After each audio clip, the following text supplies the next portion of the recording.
नमस्कार दोस्तों, मैं हूं सोनू कुंतल और आप देख रहे हैं व्यूज इंडिया के कुर्सी के दिलचस्प किस्सों की एक खास सीरीज। और आज का किस्सा है हिंदुस्तान के सबसे पुराने राजनीतिक दल कांग्रेस के चुनाव चिन्ह हाथ के पंजे का।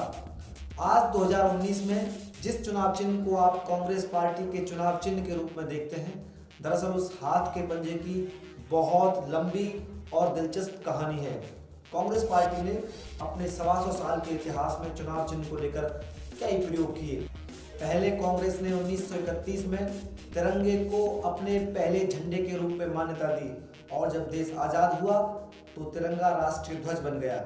आज़ादी के बाद 1952 में पहले चुनाव हुए जिसमें कांग्रेस पार्टी का चुनाव चिन्ह रहा दो बैलों की जोड़ी। अगर दूसरे शब्दों में कहें तो दो बैलों की जोड़ी चुनाव चिन्ह के सहारे ही पंडित जवाहरलाल नेहरू देश के पहले प्रधानमंत्री बने और इसके बाद एक लंबे अरसे तक ये दो बैलों की जोड़ी ही कांग्रेस का चुनाव चिन्ह रहा। लेकिन 1967 के चुनाव के बाद स्थिति बदल गई। इन चुनावों में सत्ता तो कांग्रेस के हाथ जैसे तैसे लग गई, परंतु इस बार कांग्रेस उतनी मजबूत नहीं थी जितनी कि पिछले चुनाव यानी कि 1962 के चुनाव में थी। इस समय तक कांग्रेस अपने दो कद्दावर नेता पंडित जवाहरलाल नेहरू और लाल बहादुर शास्त्री इन दोनों को गंवा चुकी थी और अब कांग्रेस की बागडोर इंदिरा के हाथों में थी। 1967 के चुनाव में इंदिरा के बड़े बड़े दिग्गज चुनाव हार गए, जिनमें के कामराज, एस.के. पाटिल और अतुल्य घोष जैसे नाम शामिल थे।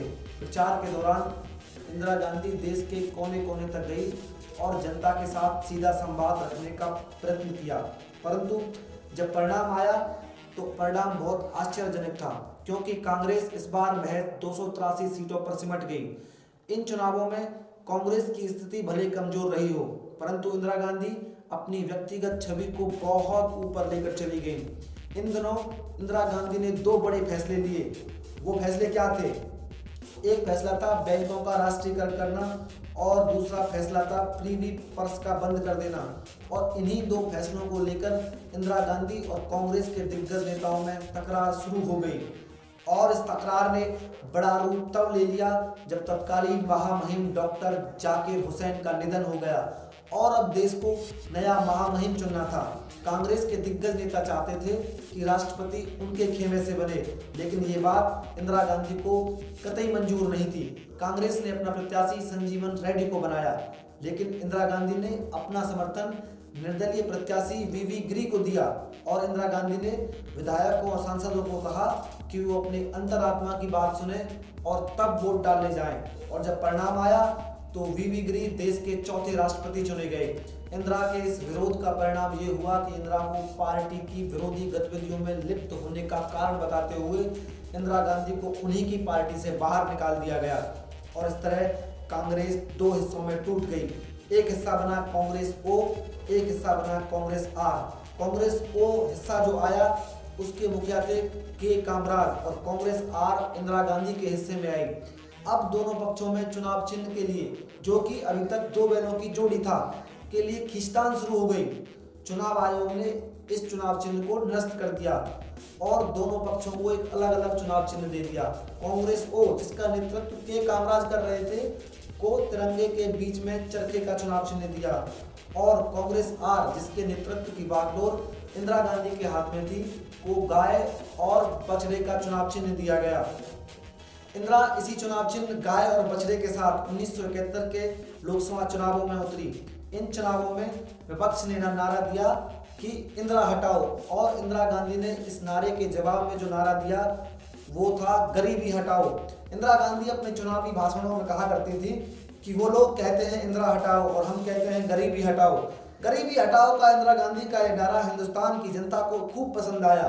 उन्होंने इंदिरा गांधी को भारी बहुमत और जबरदस्त शक्ति के साथ लोकसभा पहुंचाया और इस तरह इंदिरा गांधी ने तीसरी बार देश के प्रधानमंत्री के रूप में शपथ ली। इसके बाद 25 जून 1975 को इंदिरा गांधी ने देश में आपातकाल की घोषणा की। इस दिन को हिंदुस्तान की राजनीति में काला दिन कहा जाता है। लेकिन इमरजेंसी के हालात पर किसी दिन विस्तार से चर्चा करेंगे। आज हम अपनी चल रही कहानी को आगे बढ़ाते हैं। कहते हैं कि आपातकाल के दौरान इंदिरा गांधी के बेटे संजय गांधी सक्रिय रूप से राजनीति में आ चुके थे। जब देश में आपातकाल खत्म हुआ तो कांग्रेस पार्टी की बहुत बुरी हार हुई। इंदिरा गांधी को खुद अपनी सीट गंवानी पड़ी। राजनारायण, जो कि रायबरेली से चुनाव लड़ रहे थे, उन्होंने इंदिरा गांधी को चुनाव में हरा दिया। जब चुनाव प्रचार चल रहा था तो उस दौरान लोग कहा करते थे कि ये जो पर्चे में आप गाय और बछड़ा देख रहे हैं, दरअसल ये इंदिरा गांधी और उसका बेटा संजय गांधी है। लेकिन इसके बाद चुनाव आयोग ने इस गाय और बछड़े के चुनाव चिन्ह को भी नष्ट कर दिया, यानी कि निरस्त कर दिया। और लोग बताते हैं कि इंदिरा गांधी खुद भी अब इस चुनाव चिन्ह के साथ चुनावों में नहीं उतरना चाहती थी, क्योंकि इस चुनाव चिन्ह की बहुत किरकिरी हो चुकी थी और सिर पर आंध्र प्रदेश सूबे समेत अन्य 4 सूबों में चुनाव होने वाले थे। इसलिए इंदिरा गांधी को अब नए चुनाव चिन्ह की तलाश थी। आंध्र प्रदेश के तत्कालीन मुख्यमंत्री एन भास्कर राव ने अपनी किताब में विस्तार से लिखा है कि कांग्रेस की करारी हार को देखकर इंदिरा गांधी बहुत परेशान थी और इंदिरा गांधी के माथे पर परेशानी की संकट होना लाजमी भी था, क्योंकि इस हार की जिम्मेदारी इंदिरा गांधी की खुद की थी। आंध्र प्रदेश के दौरे पर गई इंदिरा ने शंकराचार्य से मिलने की इच्छा जताई। शंकराचार्य उस समय मदन पिल्ले में थे। इंदिरा गांधी भास्कर राव के साथ मदन पिल्ले गई और स्वामी शंकराचार्य से मुलाकात की। इस मुलाकात के दौरान इंदिरा गांधी ने अपनी सारी समस्याएं स्वामी जी के सामने रखी और चुनाव चिन्ह पर भी सुझाव मांगे।